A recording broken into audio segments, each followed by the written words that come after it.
Good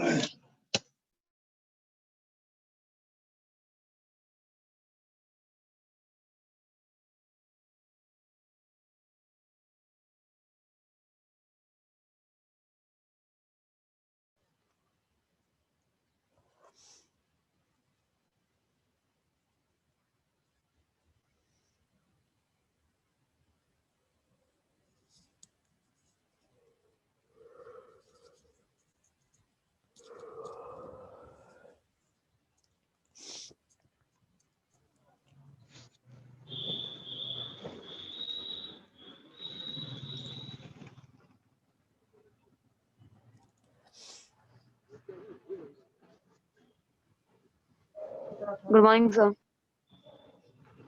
Good morning, sir. Good morning.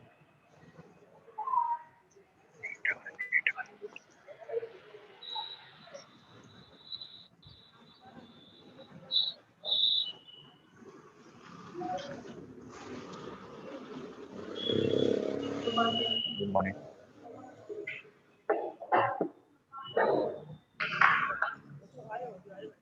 Good morning, sir. Good morning.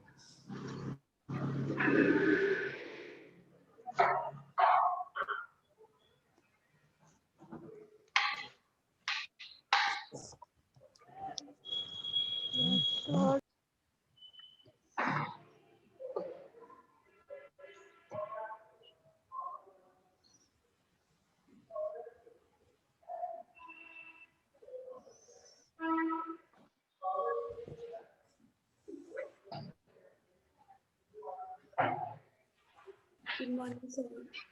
Good morning. Good morning.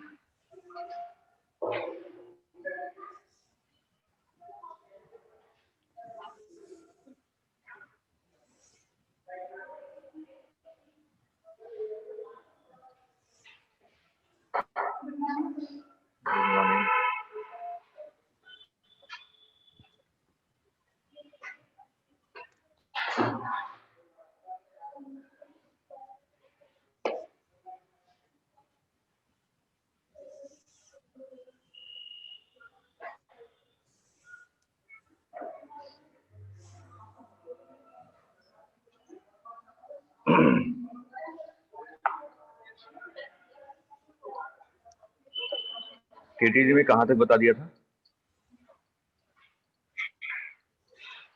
Sir, Sir, Maxwell distribution curve था last.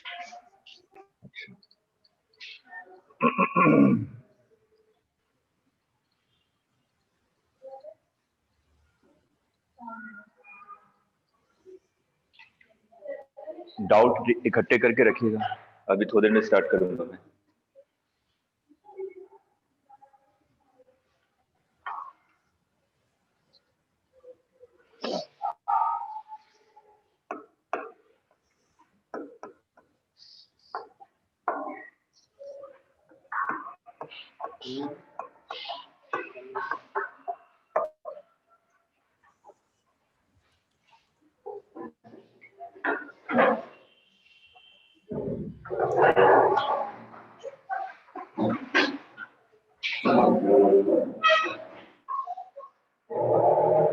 आप लोग video on करके बैठिएगा। आप लोगों का video of होगा तो 2-3 मिनट में आप लोग ऑटोमेटिकली रिमूव हो जाएंगे। मैंने सेटिंग ऐसी कर दी है, इस चीज को ध्यान रखिएगा। और रिमूव होंगे फिर दोबारा ज्वाइन नहीं कर पाएंगे।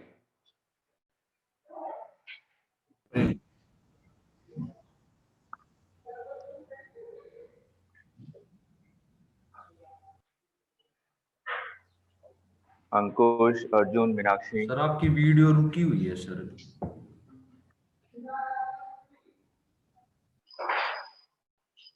अब सही है?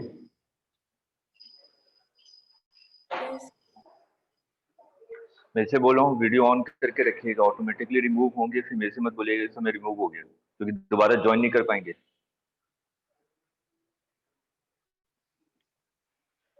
मीनाक्षी, अंकुश, मेघा,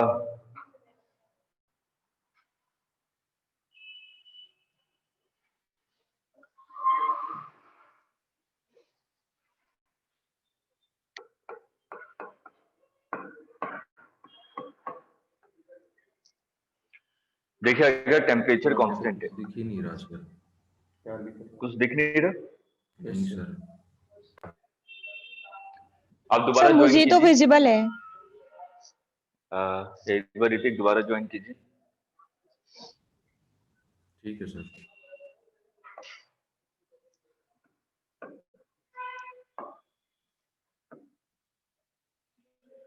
देखिए टेम्परेचर कांस्टेंट है, इसका मतलब आइसोथर्मल प्रोसेस।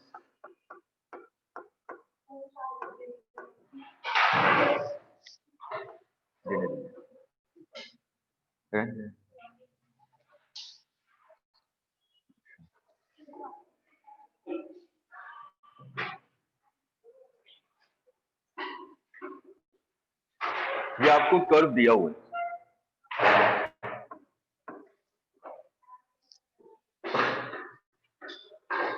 आपको कन्वर्ट करना है VT graph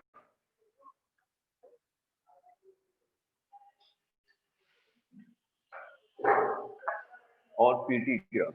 draw VT and VT graph.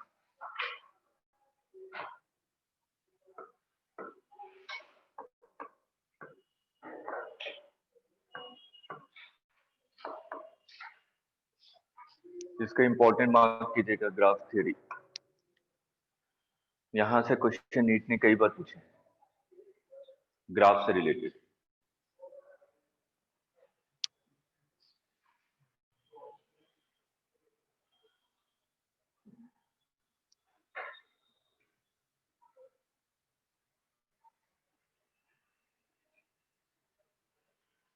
Temperature constant है, इसका मतलब ये लाइन होगी, ये लाइन होगी। ये तो मेरे को पता चल गया, क्योंकि टेम्परेचर कांस्टेंट है तो पैरेलल टू वाई एक्सिस हो जाएगा। ठीक, अब यहां तक अगर आप लोग ध्यान दें, जब हम लोग ए से बी मूव कर रहे हैं तो वॉल्यूम डिक्रीज हो रहा है, ठीक है, सॉरी वॉल्यूम इंक्रीज हो रहा है और प्रेशर डिक्रीज हो रहा है। तो यहाँ पे प्रेशर डिक्रीज होना चाहिए, तो इसका मतलब ए टू बी ये होगा। वॉल्यूम इंक्रीज होना चाहिए, इसका मतलब ए टू बी ये होगा। क्लियर? आइसोथर्मल प्रोसेस है, टेम्परेचर कांस्टेंट रहेगा। पहले वाले केस में प्रेशर डिक्रीज हो रहा है और सेकंड में वॉल्यूम इंक्रीज हो रहा है।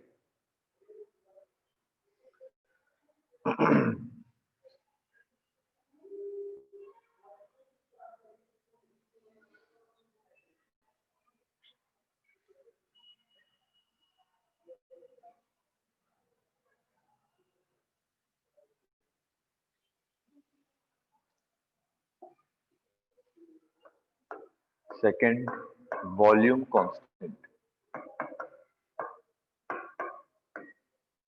वॉल्यूम कांस्टेंट इसका मतलब आइसोकोरिक प्रोसेस।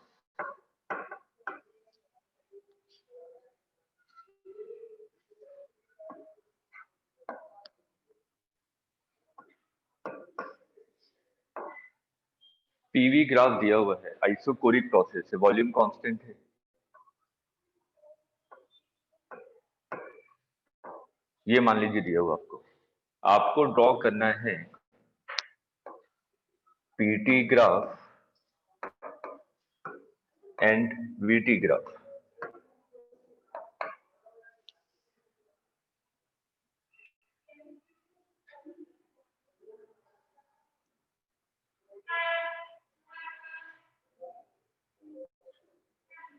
The second वाला तो straight line होगा from the origin.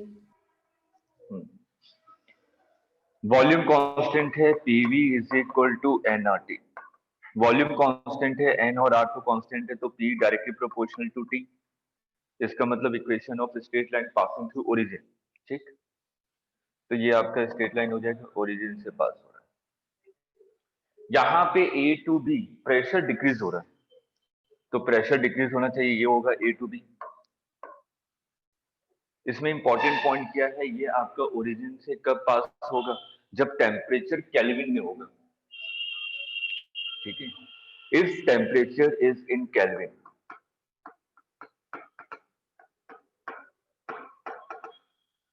अगर टेम्परेचर डिग्री सेल्सियस में दिया हुआ है तो जो y इंटरसेप्ट होगा वो नेगेटिव होगा, मतलब यहां से पास हो रहा होगा।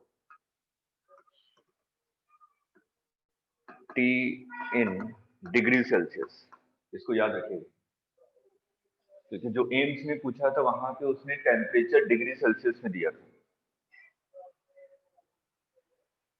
y इंटरसेप्ट नेगेटिव होगा if temperature is in degree Celsius.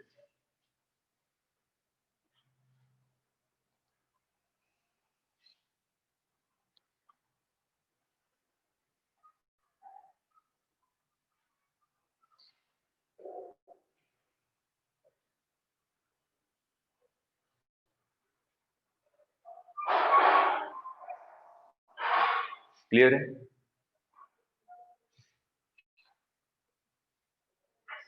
Note कर लिया?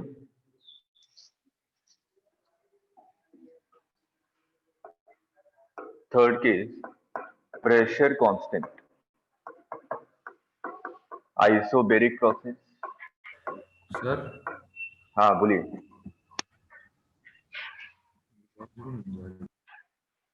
क्या हुआ? सर एक पीछे वाली स्लाइड कर देना।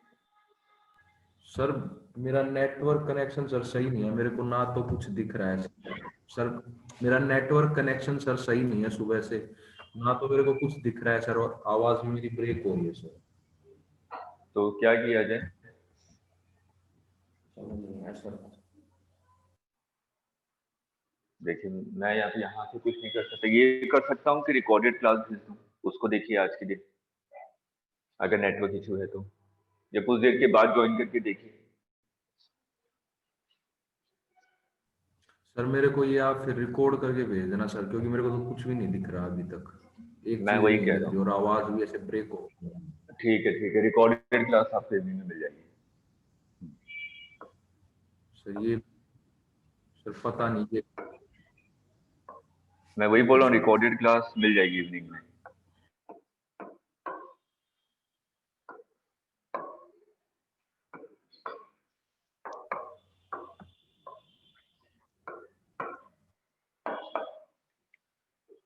अब देखिए यहाँ पे क्या है, प्रेशर कांस्टेंट है। अगर हम लोग PV is equal to NRT, pressure constant है, तो V directly proportional to T, तो सेम चीज हो जाएगी, equation of straight line passing through origin. ठीक है, अब यहाँ पे देखिए वॉल्यूम इंक्रीज हो रहा है, वॉल्यूम इंक्रीज होगा तो इस डायरेक्शन में होगा। प्रेशर कांस्टेंट है तो प्रेशर कांस्टेंट आपने ये बना दिया, ठीक है, प्रेशर कांस्टेंट है, ये चीज बना दी। अब यहाँ पर वॉल्यूम इंक्रीज हो रहा है, वॉल्यूम इंक्रीज होगा तो टेम्परेचर भी इंक्रीज होगा, इसका मतलब ये होगा डायरेक्शन। क्लियर है?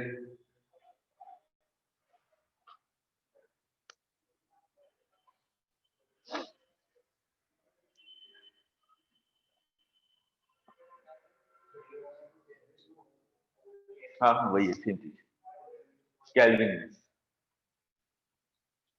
जब टेम्परेचर केल्विन में होगा तो ये आपका ओरिजिन से पास होगा, सेम चीज जो हमने उन्हें पीटी ग्राफ में देखा था पिछली बार।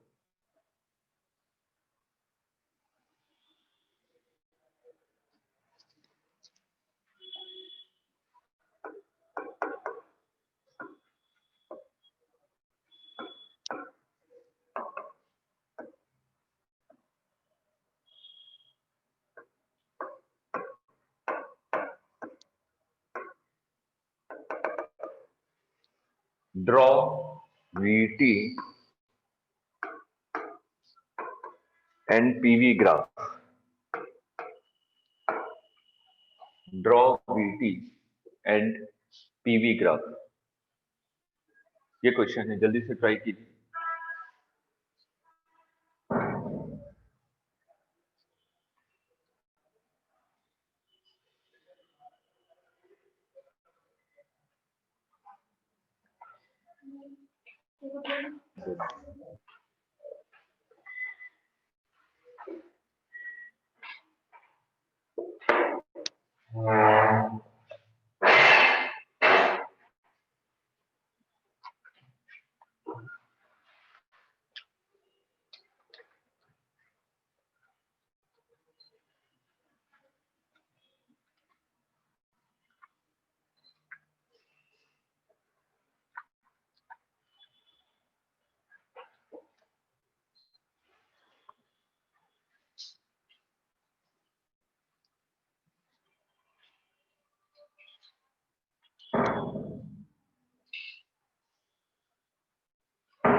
अंकुश वीडियो ऑन करके बैठिए।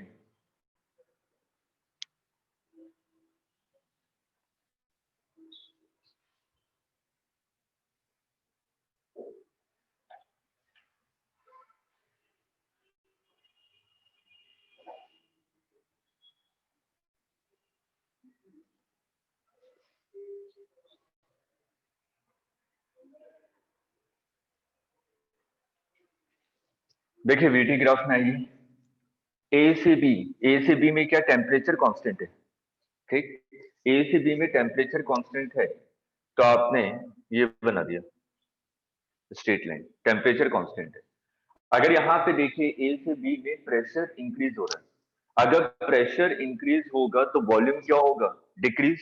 Decrease. तो ये ए टू बी होगा। B to C pressure constant है, अगर प्रेशर कांस्टेंट होगा तो वीटी ग्राफ क्या होता है, passing through origin, straight line passing through origin. क्योंकि टेम्परेचर इंक्रीज हो रहा है तो ये आपका अपवर्ड डायरेक्शन में जाएगा, ठीक। उसके बाद C2A क्या है, PT graph, equation of straight line passing through origin. इसका मतलब वॉल्यूम क्या है, कांस्टेंट है, अभी देखा था ना।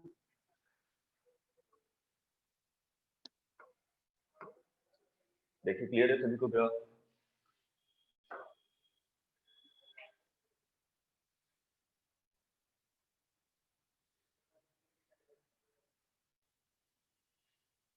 नेचर सेम है, बस डायरेक्शन चेंज हो गया, ये क्लॉकवाइज था तो आपका एंटी क्लॉकवाइज। पीवी ग्राफ बनाइए, PV graph.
A to B temperature constant है, इसका मतलब आइसोथर्मल प्रोसेस, ठीक है।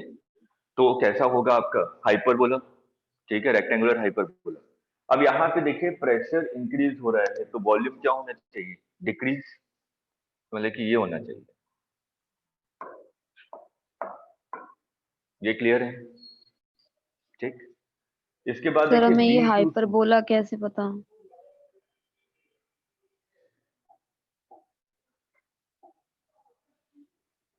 टेम्परेचर कांस्टेंट है, अगर टेम्परेचर कांस्टेंट होगा तो PV is equal to constant, तो P is inversely proportional to volume. तो ये क्या होता है, रेक्टेंगुलर हाइपरबोला।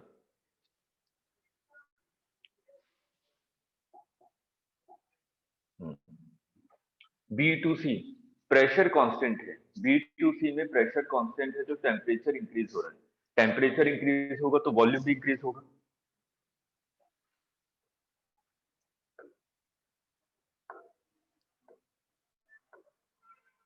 और ये C2A में P is directly proportional to T, इसका मतलब क्या चीज कांस्टेंट है, वॉल्यूम, तो वॉल्यूम कांस्टेंट कर दिया, वॉल्यूम कांस्टेंट है। और C2A में प्रेशर डिक्रीज हो रहा है, प्रेशर डिक्रीज होगा तो downward direction.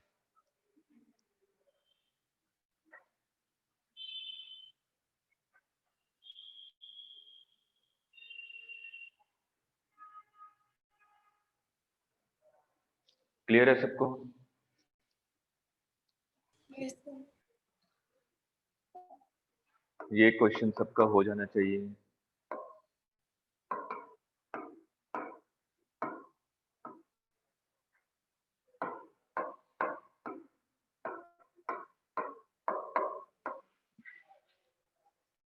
Draw VT and PV graph.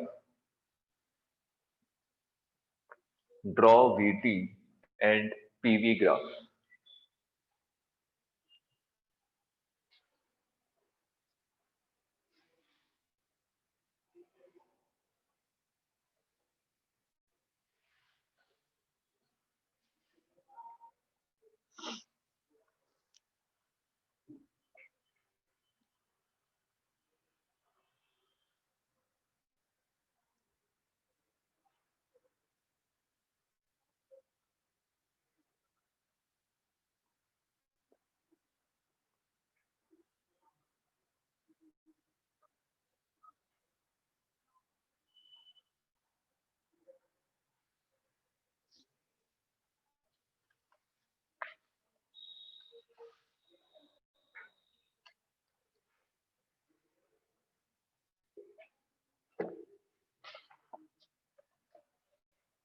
जल्दी कीजिए ट्राई।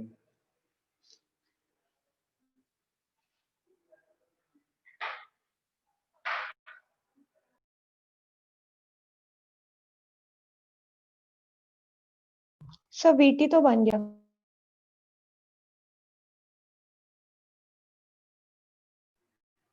ठीक है, बनाइए। PV ग्राफ भी बनाइए।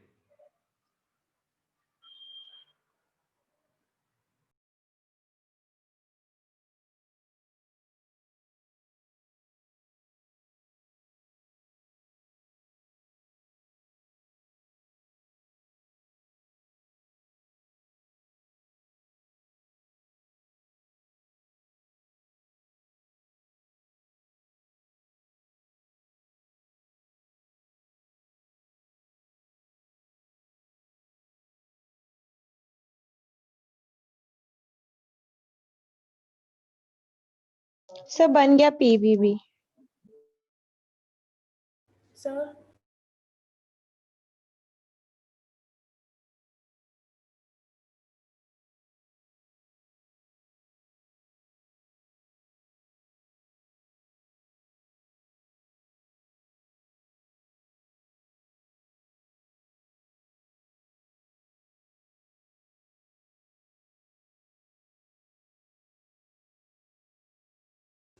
sir VT ऐसा बना है।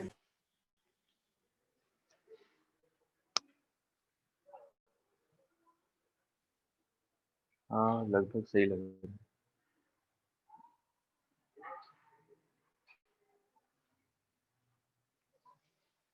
चलिए एक बार चेक करते हैं VT ग्राफ।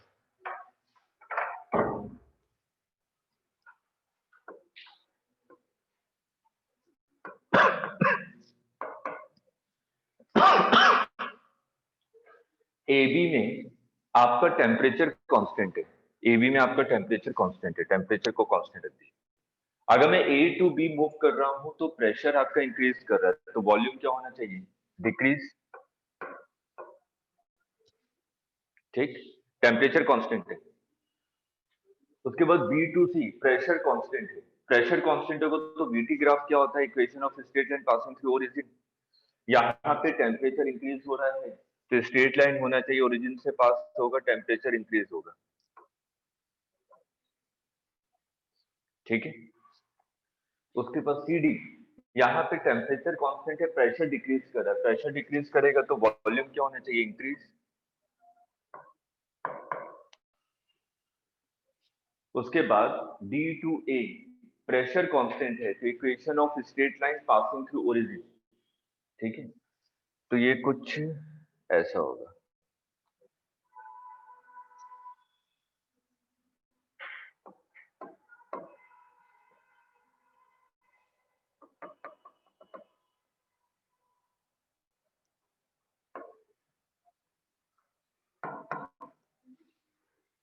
देखिए क्लियर है?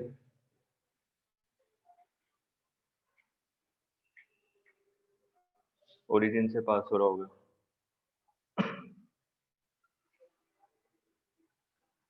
क्लियर है?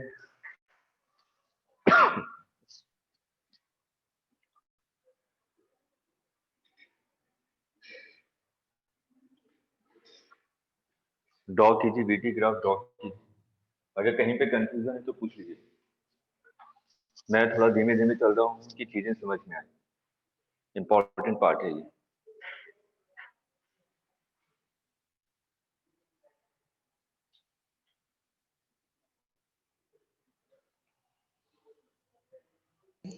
सर ये वाला ग्राफ एक बार बता दीजिए। पूरा ए टू बी में देखिए आपका टेम्परेचर कांस्टेंट है। टेम्परेचर कांस्टेंट, आपने टेम्परेचर कांस्टेंट की स्ट्रेट लाइन बना दी। प्रेशर क्या हो रहा है? इंक्रीज हो रहा है, तो वॉल्यूम डिक्रीज होना चाहिए, इसलिए डाउनवर्ड डायरेक्शन। उसके बाद बी टू सी में प्रेशर कांस्टेंट है, तो वीटी ग्राफ क्या बनता है? Equation of straight line passing through origin. B2C में टेम्परेचर इंक्रीज हो रहा है, इसलिए ग्राफ ऊपर की तरफ जाएगा। उसके बाद C2D, टेम्परेचर कांस्टेंट है, प्रेशर डिक्रीज हो रहा है, तो वॉल्यूम इंक्रीज होना चाहिए। उसके बाद last Yes, sir. D2A, pressure constant है, प्रेशर कांस्टेंट होगा तो V is directly proportional to T। इसका मतलब equation of straight line passing through origin, यहाँ पे D2A में आपका टेम्परेचर डिक्रीज हो रहा है, डिक्रीज होगा तो ये डाउनवर्ड डायरेक्शन। Yes sir. चलिए पीवी ग्राफ हो गया सबका।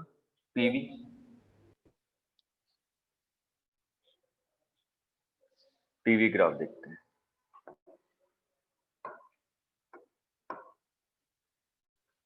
ए टू बी में टेम्परेचर कांस्टेंट है, ए टू बी में टेम्परेचर कांस्टेंट है, इसका मतलब आइसोथर्मल प्रोसेस। आइसोथर्मल प्रोसेस आपको पता यही होता है, ठीक। ए टू बी में प्रेशर इंक्रीज हो रहा है, प्रेशर इंक्रीज होगा तो यही डायरेक्शन होगा, ठीक है। उसके बाद बी टू सी में प्रेशर कांस्टेंट है, प्रेशर को आपने कांस्टेंट रख दिया, लेकिन टेम्परेचर इंक्रीज हो रहा है, टेम्परेचर इंक्रीज होगा तो वॉल्यूम भी इंक्रीज होगा, क्योंकि V directly proportional to T।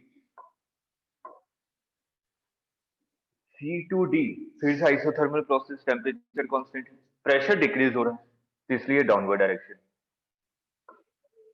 फिर रिवर्स इधर,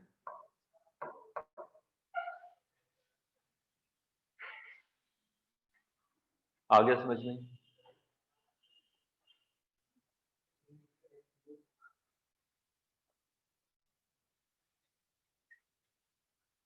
ग्राफ थ्योरी बहुत इंपॉर्टेंट है,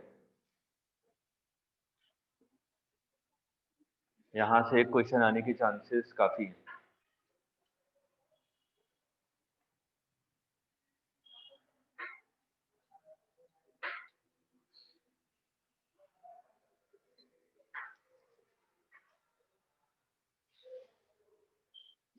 क्लियर है?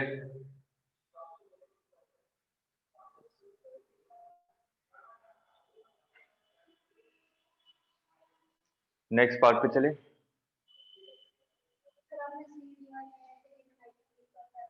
जैसे BC बनाए वैसे CD होगा, स्ट्रेट लाइन। अच्छा CD में देखिए टेम्परेचर कांस्टेंट है, टेम्परेचर कांस्टेंट होगा तो आइसोथर्मल प्रोसेस। नोट कर लिया सबने?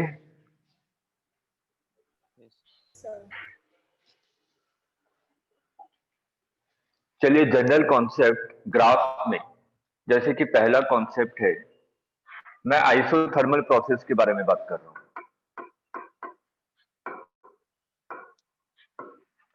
आइसोथर्मल प्रोसेस के बारे में बात करूंगा तो जो पीवी ग्राफ है वो ऐसा ही होगा, मैंने मान लिया ये ऐसे है। ये टेम्परेचर T1 पे है, T2 पे है, T3 पे है, तो मेरे को T1, T2 और T3 में रिलेशन निकालना है। Right temperature in ascending order. क्यों?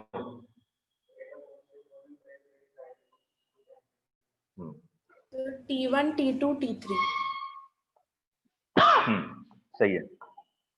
जब भी ग्राफ में हमें किसी के बारे में एनालिसिस करनी है तो हम लोग क्या करते हैं, या तो प्रेशर को कांस्टेंट ले लीजिए या तो वॉल्यूम को कांस्टेंट ले लीजिए। इसका मतलब क्या हुआ, या तो आप लोग हॉरिजॉन्टल लाइन ड्रॉ कीजिए या वर्टिकल ड्रॉ कीजिए, वो आपकी मर्जी है। आपने मान लिया कि मैं सेम वॉल्यूम पे एनालिसिस करना चाहता हूँ, सेम वॉल्यूम पे हम लोग देखेंगे कि प्रेशर क्या क्या है जो गिवन कंडीशन।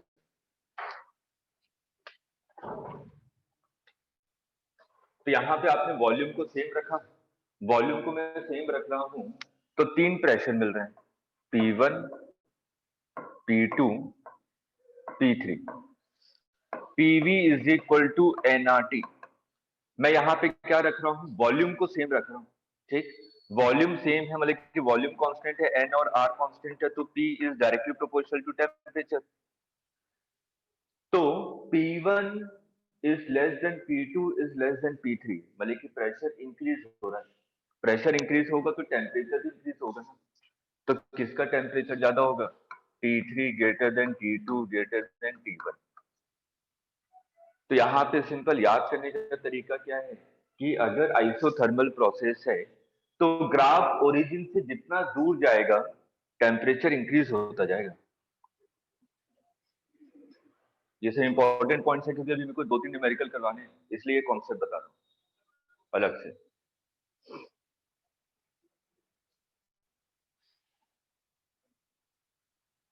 तो याद करने का तरीका है कि अगर टेम्परेचर इंक्रीज होगा तो ये जो पीवी ग्राफ है ये दूर चला जाता रहेगा ओरिजिन से।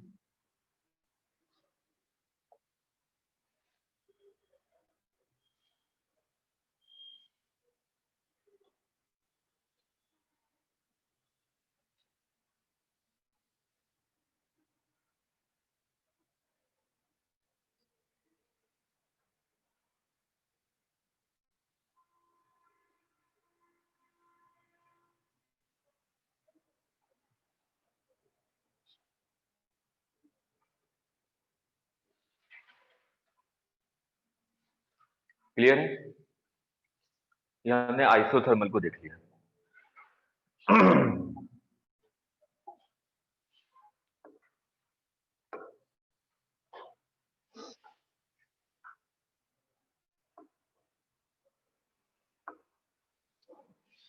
जैसे कि मैं वीटी ग्राफ के बारे में बात कर रहा हूं जब प्रेशर कांस्टेंट है,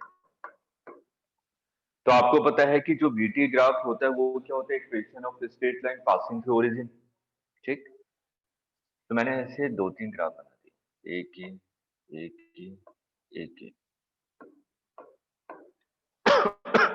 प्रेशर कांस्टेंट है, मैंने कहा ये P1 प्रेशर पे ड्रॉ किया, ये P2 पे ड्रॉ किया, ये P3 पे ड्रॉ किया। तो आपको यही बताना है कि प्रेशर इंक्रीजिंग ऑर्डर में क्या होगा। सब P3 सबसे ज्यादा होगा। P3 की वैल्यू सबसे ज्यादा होगी। सेम वही तरीका है आपका, या तो हॉरिजॉन्टल लाइन ड्रॉ कीजिए या तो वर्टिकल लाइन ड्रॉ कीजिए। तो मान लिया कि आपने ये वर्टिकल लाइन ड्रॉ किया, टेम्परेचर सेम है, ठीक।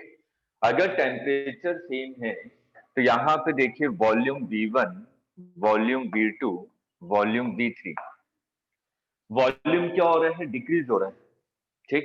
टेम्परेचर कांस्टेंट है, टेम्परेचर कांस्टेंट पे ये लाइन बनाई आपने, ठीक। तो टेम्परेचर कांस्टेंट होगा, इसका मतलब P is inversely proportional to volume.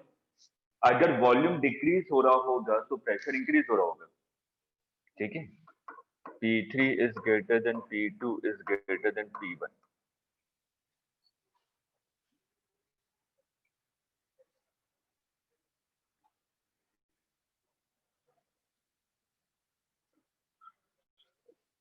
Note कर लिया?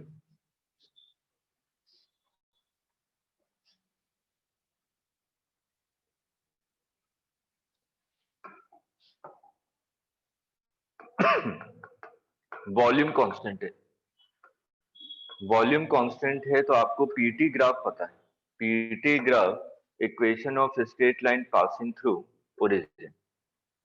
या आपने मान लिया V1 वॉल्यूम पे बनाया है, V2 वॉल्यूम पे बनाया है, V3 वॉल्यूम पे बनाया है। इसमें बताइए इंक्रीजिंग ऑर्डर में वॉल्यूम क्या होगा। सेम वही कॉन्सेप्ट, तो P1 आपने क्या किया, टेम्परेचर को कांस्टेंट रख दिया। टेम्परेचर कांस्टेंट रखेंगे तो देखिए प्रेशर डिक्रीज हो रहा है, प्रेशर डिक्रीज होगा तो वॉल्यूम क्या होगा, इंक्रीज। सेम वही कॉन्सेप्ट है, ठीक है। प्रेशर डिक्रीज हो रहा है तो वॉल्यूम इंक्रीज, तो V3 greater than V2 greater than V1। आ गया समझ में? तो सिंपल एक लॉजिक को ध्यान में रखिए। कई स्टूडेंट पूछते हैं कि सर हमें पता कैसे चलेगा कि मेरे को क्या करना है। वही कॉन्सेप्ट बता रहा हूँ कि किसमें कैसे करेंगे क्वेश्चन को प्रोसीड।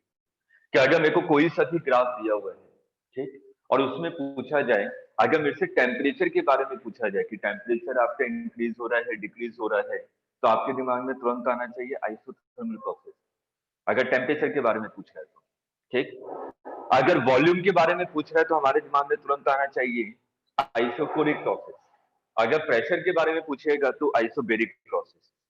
जिसके बारे में पूछे वो प्रोसेस के बारे में सोचिए, ठीक है। एक क्वेश्चन सिंपल सा करते हैं ताकि चीजें क्लियर हो जाए।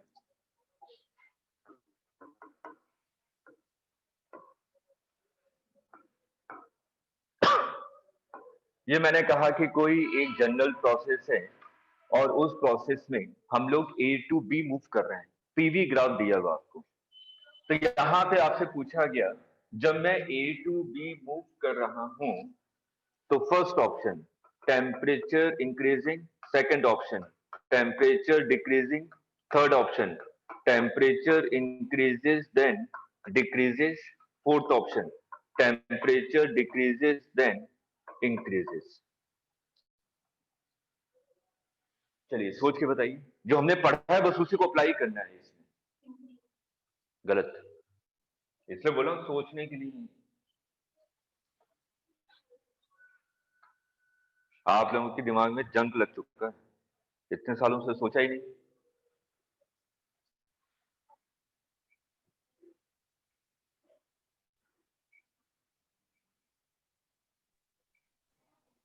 Decreases. गलत, Decreases then increase. Increase then decreases. Decreases then increases, गलत। अब एक ही ऑप्शन बचा, इंक्रीज देन डिक्रीज। क्यों, सोचिए सोचिए सोचिए, उसका फिर मैं बताता हूं।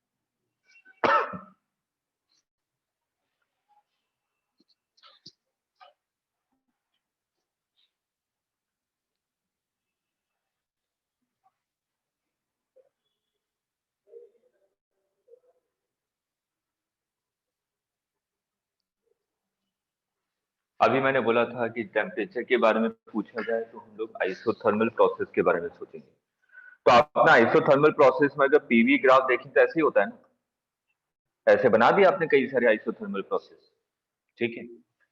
ये मान लीजिए कि टेम्परेचर T1 पे है, T2 पे है, T3 पे है।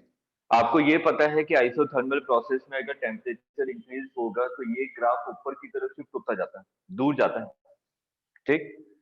तो T1 is greater than T2 is greater than T3। ए से बी मूव कीजिए। अब मैं इस वाले पोजीशन पे हूं तो कौन से टेम्परेचर पे हूं, T3 पे, ठीक। उसके बाद T2 पे, फिर T1 पे, फिर वापस आ गया T2 पे, फिर T3 पे। तो सबसे पहले T3 T2 T1, मतलब कि T3 T2 T1 temperature increase हो रहा है, फिर वापस T2 T1 फिर डिक्रीज हो रहा है। आया समझ में?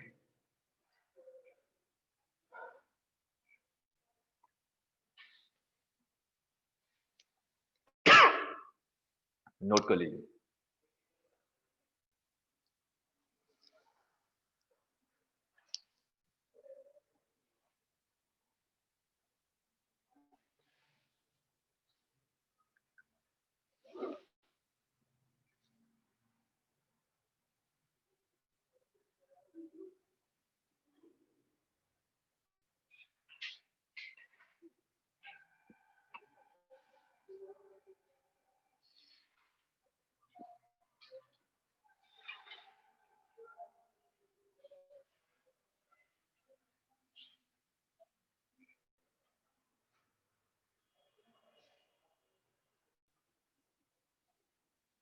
क्लियर है सबको? बता दो। या दोबारा बताऊं?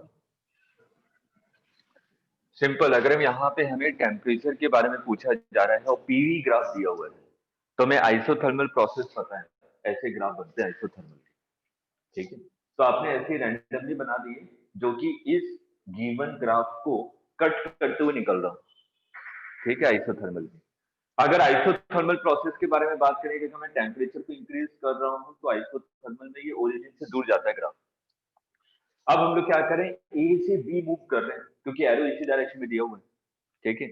अगर मैं ए से बी मूव कर रहा हूँ तो पहले T3 टेम्परेचर पे आया, फिर T2 पे आया, फिर T1 पे आया, तो टेम्परेचर तो इंक्रीज हो रहा है। उसके बाद में फिर वापस T2 पे आ गया, फिर T3 पे आ गया, फिर डिक्रीज हो रहा है। इसका मतलब अगर मैं ए से बी तक मूव करूं तो शुरुआत में टेम्परेचर इंक्रीज हो रहा होगा, फिर डिक्रीज हो रहा होगा। क्लियर है?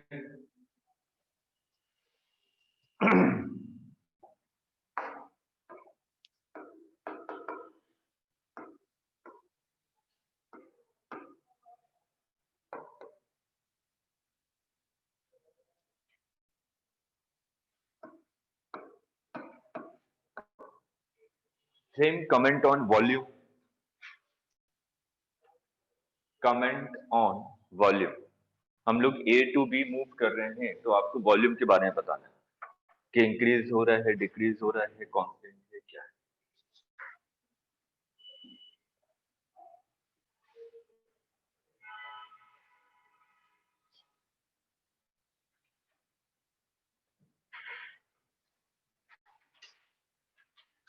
एक बार क्वेश्चन रिपीट कर दो। हम लोग A to B मूव कर रहे हैं तो वॉल्यूम कंटिन्यूसली इंक्रीज हो रहा है, डिक्रीज हो रहा है, इंक्रीज हो रहा है, देन डिक्रीज हो रहा है, फोर्थ डिक्रीज हो रहा है, देन इंक्रीज हो रहा है। से इंक्रीज हो रहा है। हाँ, सिंपल, हमें पीटी ग्राफ पता है और इसमें मेरे को पता है कि वॉल्यूम कांस्टेंट होगा तो इक्वेशन कैसे होंगे आपके, ऐसे होंगे ना। ये मान लीजिए V1 volume, V2 volume, V3 volume, तो आपको पता है कि V1 V2 V3 में क्या रिलेशन है, V3 is greater than V2 is greater than V1, ठीक?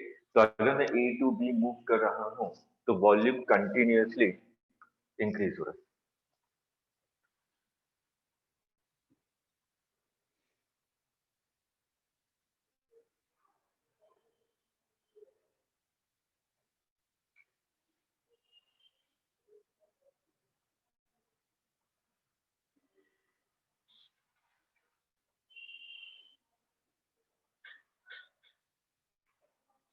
क्लियर है?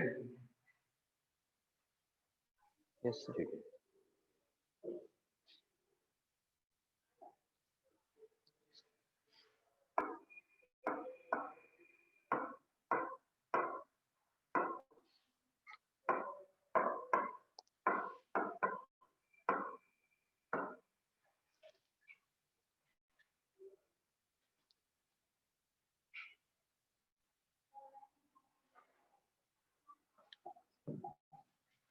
देखिए, हम लोग कई तरीके के प्रोसेस के बारे में पढ़ते हैं तो उसमें कई सारे टर्म्स आते हैं, तो उन सबका मीनिंग हमें पता होना चाहिए।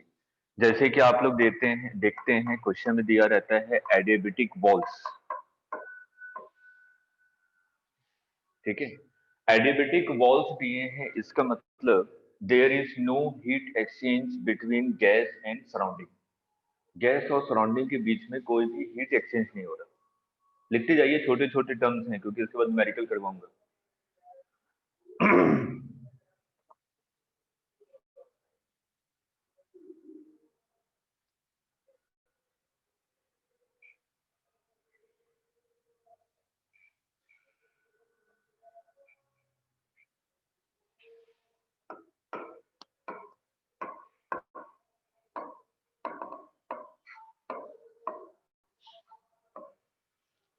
Heat exchange between gas and surrounding so that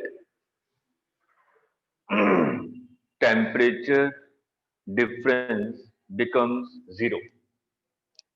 conducting walls दिए हैं, इसका मतलब हीट एक्सचेंज पॉसिबल है। और हीट कब तक एक्सचेंज होता रहेगा, जब तक गैस और सराउंडिंग का टेम्परेचर सेम ना हो जाए। ठीक है, लिख लीजिए।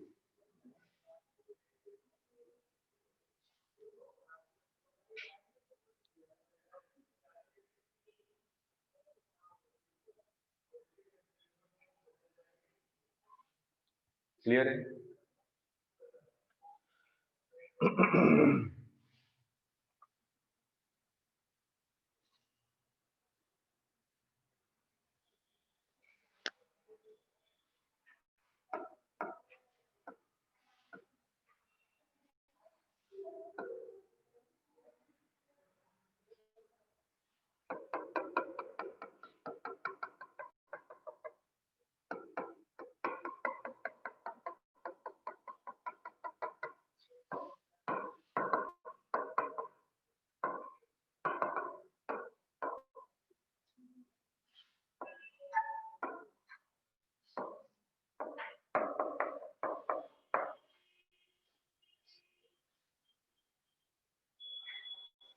फिगर ड्रॉ कर लीजिए, फिर कई सारे केसेस लिखवाता हूँ इसी पे।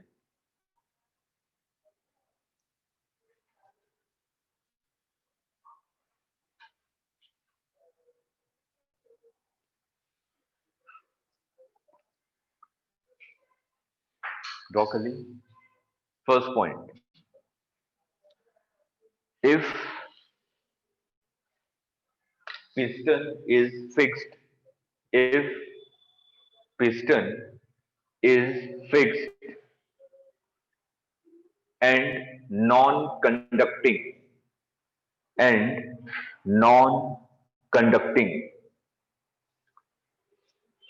पिस्टन फिक्स्ड है, इसमें मान लिया कि आपने गैस ए है, गैस बी है, यहाँ पे प्रेशर P1 V1 T1 है, यहाँ का प्रेशर P2 V2 T2 है, पिस्टन फिक्स किया हुआ है, और क्या है आपका नॉन कंडक्टिंग है। तो क्या आप प्रेशर, वॉल्यूम और टेम्परेचर के बीच में कोई रिलेशन निकाल सकते हैं? सोच कर बताइएगा।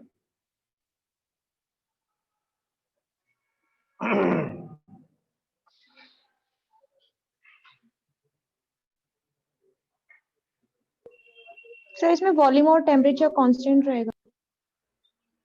We can't say anything. हम लोग कुछ नहीं बता सकते। क्यों?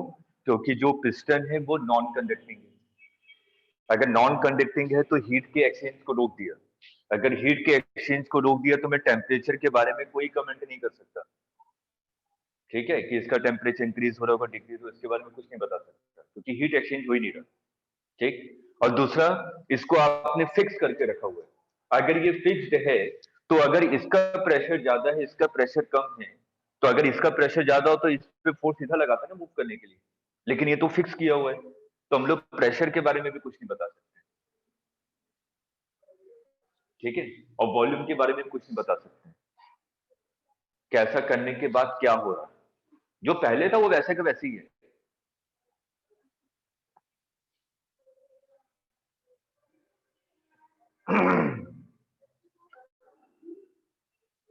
लिख लीजिए, we can't say anything if piston is fixed and non-conducting. We can't say anything.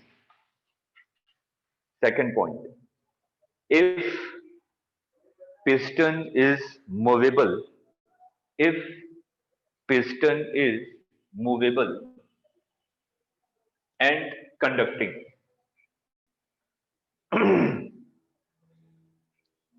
अगर पिस्टन मूवेबल भी हो और कंडक्टिंग भी हो तो आप लोग क्या बताएंगे?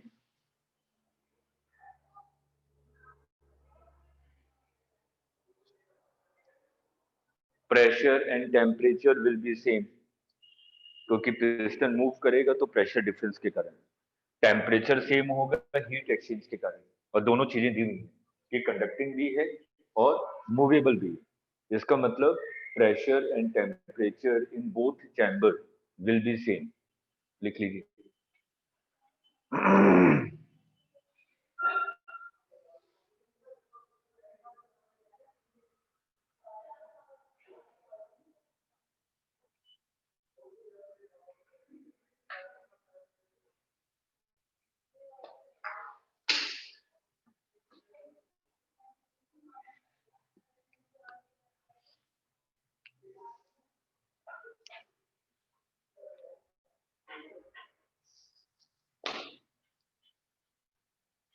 Next,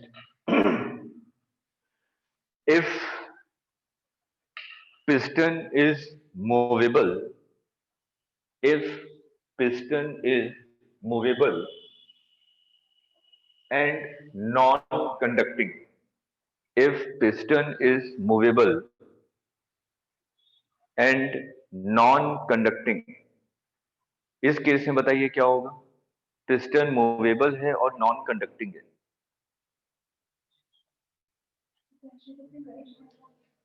नॉन कंडक्टिंग है तो टेम्परेचर के बारे में कोई कमेंट नहीं कर सकते हम लोग, ठीक है।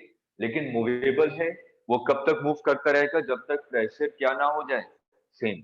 लिख लीजिए, pressure will be same in both chamber, pressure will be same in both chamber.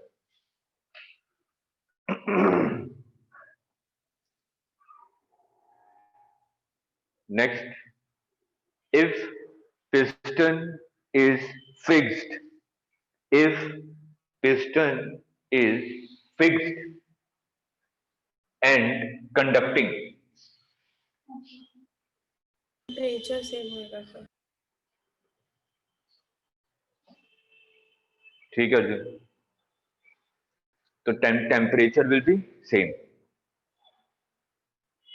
क्योंकि पिस्टन फिक्स किया हुआ है, मूव नहीं कर सकता, तो प्रेशर के बारे में कोई कमेंट नहीं कर सकते।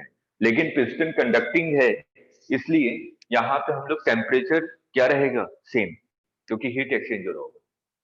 तो लिख लीजिए, टेम्परेचर विल बी सेम।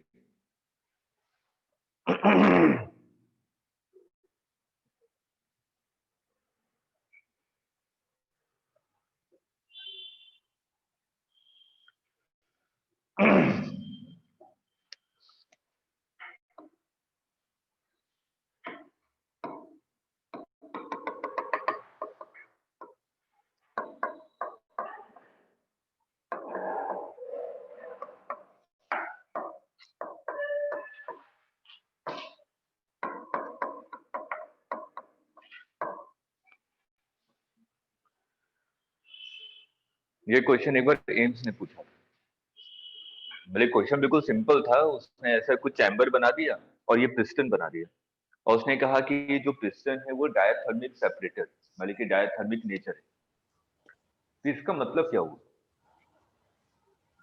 हम लोगों ने एडिबेटिक वॉल्स पढ़े हैं, कंडक्टिंग वॉल्स पढ़े हैं, नॉन कंडक्टिंग वॉल्स पढ़े हैं, लेकिन ये डायथर्मिक वॉल्स या डायथर्मिक पिस्टन क्या हुआ?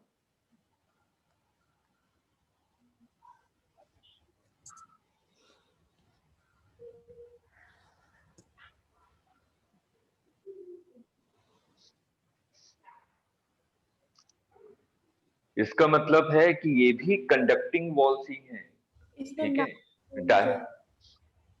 क्या क्या क्या इसमें हीट ट्रांसफर होती है लेकिन मैटर ट्रांसफर नहीं होता।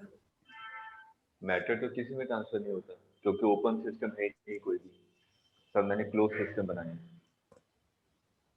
मैटर तो सिर्फ और सिर्फ ओपन सिस्टम में ट्रांसफर होगा। देखिए, डायथर्मिक सेपरेटर, इसका मतलब ये भी क्या है? आपका कंडक्टिंग है, ये भी कंडक्टिंग इन नेचर है। लेकिन कंडक्टिंग वॉल्स और डायथर्मिक सेपरेटर के बीच में डिफरेंस क्या है? दोनों हीट एक्सचेंज कर रहे हैं, लेकिन डायथर्मिक सेपरेटर में जो हीट एक्सचेंज की जो रफ्तार है वो बहुत कम होती है। जैसे कि आपने कहा कि यहाँ पे मैंने क्या लगा के रखा हुआ, कंडक्टिंग वॉल्स, ठीक है, और जो सराउंडिंग का टेम्परेचर जो चैम्बर का टेम्परेचर है, दोनों इक्विलिब्रियम में आ गए 1 घंटे में। मान लिया कि 1 घंटे में दोनों का टेम्परेचर क्या हो गया? सेम हो गया। अगर मैं यहाँ पे कंडक्टिंग वॉल्स की जगह डायथर्मिक वॉल्स लगाता तो दोनों फाइनली टेम्परेचर सेम आ जाते, लेकिन 24 घंटे के बाद। आ रहा समझ में? ठीक है। कंडक्टिंग वॉल्स में हीट एक्सचेंज करने की जो स्पीड होती है वो ज्यादा होती है, और डायथर्मिक वॉल्स में जो हीट एक्सचेंज करने की जो रफ्तार होती है वो बहुत कम होती है। दोनों में हीट एक्सचेंज होता है, एक में स्पीड ज्यादा है हीट एक्सचेंज करने के लिए, और दूसरे में क्या है? स्पीड कम है। अगर यहाँ पे अगर कंडक्टिंग वॉल्स होता तो हीट एक्सचेंज के कारण जो थर्मल इक्विलिब्रियम आता वो 1 घंटे में आता। अगर मैं डायथर्मिक वॉल्स लगाता तो हीट एक्सचेंज होता और दोनों थर्मल इक्विलिब्रियम में आ जाते, मैं कहता 20 घंटे के बाद। आ गया समझ नहीं? लिख लीजिए।